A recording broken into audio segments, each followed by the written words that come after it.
Hello my dear students, how are you all. Already हम लोगों ने 11 अकाउंटिंग टर्म्स पढ़ ली थी। आज हम लोग पढ़ने जा रहे हैं 12th नंबर की, जो कि हमारी है फिक्टिशियस एसेट्स। जो कि हमारी है फिक्टिशियस एसेट्स। अब ये जो फिक्टिशियस एसेट्स होती है, इसको हम लोग बोलते हैं डेफर्ड रेवेन्यू एक्सपेंडिचर। ओके, अब ये डेफर्ड रेवेन्यू एक्सपेंडिचर होता क्या है, अभी मैं आपको बताऊंगा। सबसे पहले हम लोगों को ये जानना जरूरी है कि इसकी डेफिनेशन क्या होती है। ठीक है, सबसे पहले आप इसकी डेफिनेशन देखिए। These are neither tangible nor intangible assets। यानी कि ये जो होती है, ये ना तो टेंजिबल असेट्स होती है और ना ही इनटेंजिबल असेट्स होती है। They R losses. ठीक है, इसको हम लोग लॉसेस बोलते हैं। नॉट yet रिटन ऑफ, हम लोग इसको लिखते नहीं हैं। ठीक है, ये क्या होता है, ये हमारे बिजनेस के लिए लॉसेस होते हैं। अब देखिएगा इसको एग्जांपल्स के थ्रू। सपोज करिए आपका बिजनेस है। ठीक है, आपने अपने बिजनेस के लिए एक सेलिब्रिटी हैं जिनको आप सब लोग जानते हैं, शाहरुख खान, SR के। हमने इनको एडवर्टाइजमेंट के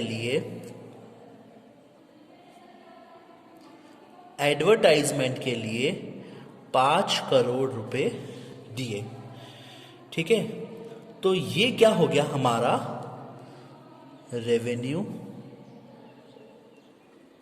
एक्सपेंडिचर। यानी कि हमने तो उनको एक साल के लिए, मतलब हमने तो उनको एक बार के अंदर ही दे दिए।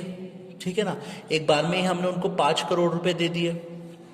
ठीक है, लेकिन मैंने आपको बताया था कि रेवेन्यू एक्सपेंडिचर जो होता है वो 1 ईयर में ही खत्म हो जाता है।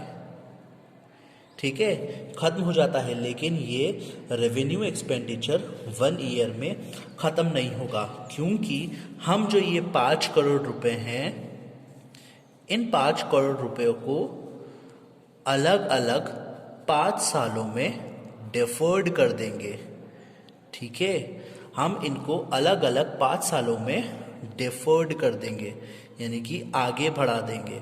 इसीलिए इसका नाम क्या पड़ा, डेफर्ड रेवेन्यू एक्सपेंडिचर। ठीक है, तो हम लोग क्या करेंगे, ये जो 5 करोड़ रुपए है, इन 5 करोड़ रुपए को हम लोग 1 करोड़ 1 करोड़ 1 करोड़ 1 करोड़ और 1 करोड़, हम इसको पूरे 5 सालों के लिए अलग अलग ईयर में डिफर्ड कर देंगे। यानी कि हम इसको नेक्स्ट 5 ईयर्स तक डिफर्ड करते जाएंगे। Deferred revenue expenditure. ठीक है ना, यानी कि आने वाले कुछ सालों तक इसको हम लोग एक्सपेंड कर देंगे। इसको अगर मैं हिंदी बता दूं तो हम लोग आने वाले कुछ सालों तक डेफर्ड कर देंगे। ठीक है, तो ये हमारा हो गया डेफर्ड एक्सपेंडिचर। अब देखिएगा सबसे अच्छी चीज कि हम लोग ये जो 1 ईयर है, ये जो 1 ईयर है, इस जो 1 ईयर है हमारा जो स्टार्टिंग का ईयर है उसको तो हम लोग अमाउंट, इस अमाउंट को रिटर्न ऑफ करेंगे, अमाउंट रिटर्न ऑफ, ठीक है। और ये हमारी फिक्टिशियस असेट्स नहीं होगी, दिस इज नॉट फिक्टिशियस, क्योंकि हम लोगों ने तो स्टार्टिंग के अंदर तो हम लोगों ने इस अमाउंट को रिटर्न करा है, लिखा है हमने, ठीक है। ये हमारी फिक्टिशियस असेट्स नहीं होगी फर्स्ट ईयर। लेकिन ये जो बाकी का है, बाकी के जो ये 5 साल रहे, 4 साल रहेंगे फॉर नेक्स्ट ईयर, अगले कुछ सालों तक, फॉर नेक्स्ट 4 ईयर्स तक ये amount should be return of. अगले कुछ 4 सालों तक हम इस अमाउंट को लिखेंगे और ये क्या होगा, दिस इज फिक्टिशियस असेट्स। ठीक है बच्चों, आपको आई थिंक आपको समझ में आया होगा, वापस से समझ लीजिए इसको। ये क्या बोल रहा है, फिक्टिशियस असेट्स को हम लोग डेफर्ड रेवेन्यू एक्सपेंडिचर भी बोलते हैं। इसकी जो डेफिनेशन है वो डेफिनेशन क्या है, these are neither tangible nor intangible. इसको हम लोग टेंजिबल भी नहीं बोलते हैं और ना ही ये इंटेंजिबल एसेट्स कहलाती है। दे आर लॉसेज, ये क्या होते हैं, लॉसेज होते हैं, लेकिन हम इनको रिटर्न ऑफ नहीं करते हैं। सपोज करिए एक बिजनेस है, एक बिजनेसमैन है, ठीक है ना, उस बिजनेसमैन ने अपने बिजनेस को और भी ज़्यादा ग्रोथ करने के लिए, और भी ज़्यादा ग्रोथ के लिए क्या करा, एक एक्टर को 5 करोड़ रुपीस दिए और ये एक्टर को 5 करोड़ रुपीस अलग अलग सालों के लिए हमने उसको डेफर्ड कर दिया। एक साथ हमने 5 करोड़ रुपए दे दिए थे, ठीक है ना। अब हमने क्या करा कि 1 करोड़ रुपीस तो हम लोगों ने उसको रिटर्न ऑफ करा, लेकिन ये फिक्टिशियस असेट्स नहीं होगी। लेकिन अगले के जो 4 साल जो हैं उसको हम लोगों ने रिटर्न ऑफ करेंगे हम लोग, और रिटर्न ऑफ करेंगे और अगले 4 सालों तक वो हमारे लिए फिक्टिशियस असेट्स कहलाएगी। ठीक है, आई थिंक आप लोगों को समझ में आया होगा ये चीज। अब हम लोग इसके बाद नेक्स्ट चीज करेंगे, डिस्काउंट।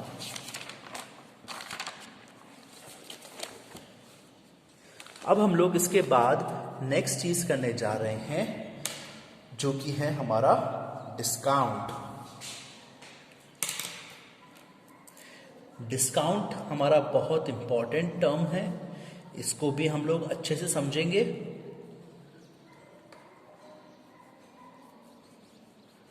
ध्यान से समझिएगा। डिस्काउंट, डिस्काउंट के अंदर हम लोग इसको 2 पार्ट्स में डिवाइड करते हैं, ठीक है। एक होता है ट्रेड डिस्काउंट, ट्रेड डिस्काउंट, और दूसरा होता है कैश डिस्काउंट। अब ये जो ट्रेड डिस्काउंट क्या होता है और कैश डिस्काउंट क्या होता है, इसको हम लोग समझेंगे। सपोज करिए ये आप हैं, ठीक है, ये आप हैं, आप एक शॉपकीपर के पास गए, ठीक है, एक शॉपकीपर के पास गए, ये शॉपकीपर है। अब इस शॉपकीपर से आपने बोला कि भैया मुझे एक शर्ट परचेज करनी है, तो ये शॉपकीपर आपको क्या बोला, भैया आपको दे दूंगा मैं, जो कि होगी 1000 रुपीस की, ठीक है। ये जो शर्ट है वो 1000 रुपीस की है। तो उसने बोला ठीक है भैया 1000 रुपीज़ तो ठीक है, अब मैं एक काम करूँगा, मुझे बल्क में खरीदनी है इसको, बाय बल्क। अगर मैं ये शर्ट्स बल्क में खरीदूं, यानी कि 100 शर्ट खरीदूं, तो आप कितने में मुझे ये शर्ट दोगे? तो इसने शॉपकीपर ने बोला कि ठीक है आप रुको। शॉपकीपर ने अपना कैलकुलेटर निकाला और कैलकुलेटर के अंदर से ये दिखा कि 101 शर्ट अगर 1000 रुपीज़ की है तो 100 शर्ट हमारी पड़ जाएगी 1 लाख रुपीज़ की। तो फिर शॉपकीपर बोलता है ठीक है, मैं आपको 5% डिस्काउंट के साथ ये शर्ट दे दूंगा, ठीक है। तो 5% डिस्काउंट के साथ होता है -5000 रुपीज़, यानी कि वो 5000 रुपीज़ माइनस करके शॉपकीपर आपको दे देगा, ठीक है ना। ये आप है ना, तो वो आपको 95,000 रुपीज़ में आपको दे देगा। और इसके अंदर हम लोग क्या करेंगे कि ये जो 5000 रुपीज़ है, आपको यहाँ तक समझ में आ गया? अब ये जो 5000 रुपीज़ है आपको तो नहीं मिले हैं, आपको तो डिस्काउंट मिला है, ठीक है ना। तो आपको तो ये डिस्काउंट मिला है ये, तो हम इस ट्रेड डिस्काउंट को कभी भी never recorded in are books, कभी भी हम इस ट्रेड डिस्काउंट को हमारी बुक के अंदर कभी भी नहीं लिखेंगे। ये सिर्फ और सिर्फ ओनली 95,000 रुपीज़ ही लिखा रिकॉर्ड किया जाएगा, ठीक है। समझ में आया आप लोगों को ट्रेड डिस्काउंट क्या होता है? अब इसके बाद हम लोग समझेंगे कैश डिस्काउंट के बारे में। कैश डिस्काउंट क्या होता है? सपोज करें कि ये आप हैं, सपोज करें कि ये आप हैं, ठीक है। आपके पास जो डेटर्स हैं वो आए, आपने इनको कुछ अमाउंट दिया था, कुछ गुड्स दिए थे सपोज करें। उस गुड्स के बदले में जो गुड्स था वो था 10,000 रुपीज़ का, ठीक है। ये जो गुड्स था वो था 10,000 रुपीज़ का। अब इसने बोला, ये जो डेटर्स है, इसने बोला भैया मैं आपको ये जो अमाउंट है 10,000 रुपीज़ मैं आपको आफ्टर 3 मंथ्स दूंगा। तो जो आप हैं आपको टेंशन हो गई, बोले यार 10,000 रुपये कहाँ से जाएंगे, अगर 10,000 रुपये मुझे पेमेंट देगा बाद में तो फिर मैं क्या करूँगा। तो फिर आपको तो अमाउंट की ज़रूरत थी, तो आपने क्या करा, ये जो 10,000 रुपीज़ है उसको उससे बात करी और उससे बोला कि भैया चलो एक काम करते हैं, मैं आपको 10,000 रुपीज़ आप मुझे देने हैं, तो अगर आप मुझे प्रॉम्प्ट पेमेंट यानी कि अगर आप मुझे अर्ली पे कर देते हैं, ठीक है, डिस्काउंट के साथ, जो कि आपको दूंगा मैं 1,000 रुपीज़, यानी कि आपको मुझे पे करने हैं ओनली 9,000 रुपीज़। अगर आप मुझे 9,000 रुपये दे देते हैं, ठीक है, तो मैं आपको, मतलब अगर आप मुझे 10,000 की जगह अगर आप मुझे जल्दी पेमेंट करते हैं और जल्दी पेमेंट की वजह से आप मुझे सिर्फ 9,000 रुपये ही पेमेंट कर देते हैं, तो मैं आपको 1,000 रुपीज़ एज अ डिस्काउंट दे दूंगा, जो कि कहलाएगा कैश डिस्काउंट, ठीक है। अब सबसे अच्छी बात क्या होती है कैश डिस्काउंट के अंदर, हम लोगों को इसके अंदर हम लोगों को क्या करना पड़ता है, is always recorded in our books और अकाउंट्स। यानी कि हम लोगों को कैश डिस्काउंट को हमेशा हमारी बुक के अंदर नोट करना पड़ेगा। कैश डिस्काउंट और ट्रेड डिस्काउंट आपको समझ में आ गया।